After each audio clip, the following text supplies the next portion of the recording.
Nem volt egy könnyű mérkőzés. Eleje sokkal rosszabbul indult, kicsit bent ragadtunk az öltözőben talán, de utána nagyon szépen fölállt a csapat. Szünetig tartották ők magukat, aztán valahogy elkezdtünk kicsit összeszedettebbek lenni. Jól láttam én ezt? Abszolút, igazából én azt gondolom, hogy nagyjából az első negyed közepén találtuk meg azt a ritmust elő-hátul, amit igazából egész mérkőzésre elterveztünk. Én azt is éreztem belül, hogy onnantól azért többnyire irányítottuk a mérkőzést, többnyire mi voltunk elől, de igen, leszakítani a harmadik negyed elején sikerült a vendégcsapatot. Minden dicséret megilleti őket, nagyon jól küzdöttek, hiányzóik ellenére mindent megtettek, és egy nagyon kemény csatára kényszerítettek minket. Dani,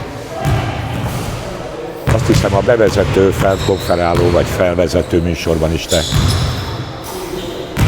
képviselted a csapatot, és elmondtad, hogy egy fél évet kihagytál a tanulmányaid miatt. Csak egy dolgot felejtettél elmondani, hogy utána le is diplomáztál, okleveles építész lettél, és diplomadíjat is nyertél. Azért legyünk egy kicsit erre is büszkék, de amiért ma nagyon büszkék vagyunk rád, az a mérkőzésen nyújtott teljesítményed.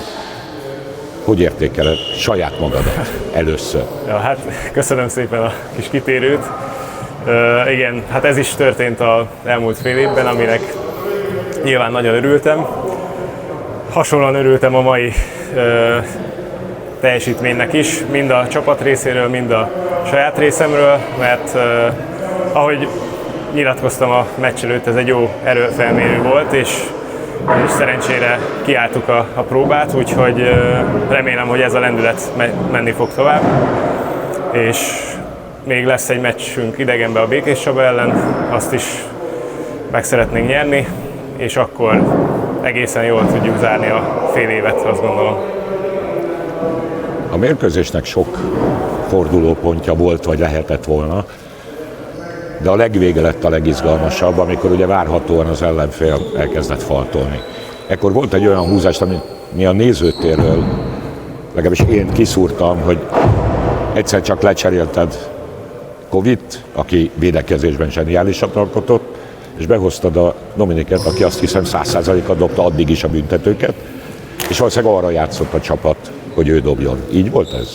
Abszolút, nyilván ez fontos, hogy az utolsó percig aktívan élni kell a játékkal, minden ilyen kis nüansz nagyon-nagyon sokat jelenthet, és látszódott, vagy utólag látszódott, hogy jelentett is, mert végül csak 2 pont lett, mert a kapkodó gyors kosarakkal vissza tudtak kapaszkodni, és nagyon kellettek a büntetők, és igyekeztünk erre úgy reagálni, hogy jó büntetődobókat vigyünk fel a pályára.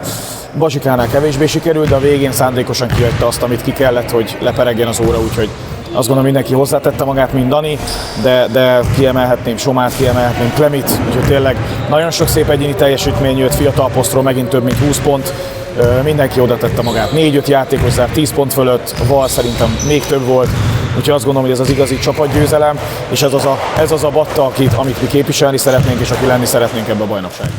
Először is szeretnénk megköszönni, vagy megragadni az alkalmat, hogy megköszönjük az egész éves támogatást, amit nem csak mint ebben a fél évben, hanem mint naptári évben is kaptunk, és nagyon reméljük, hogy a következő évben is ez ugyanúgy meg lesz, mert elképesztően nagy szükség van rátok. És aki teheti, ideje engedi, jövő hét pénteken egy jó kis karácsony előtti kiruccanás Békéscsabán várunk mindenkit, ahol szintén egy nagyon-nagyon nehéz mérkőzés lesz, rengeteg hazai szurkoló mellett elkél egy kis battai segítség is. Köszönjük szépen! Köszönjük szépen!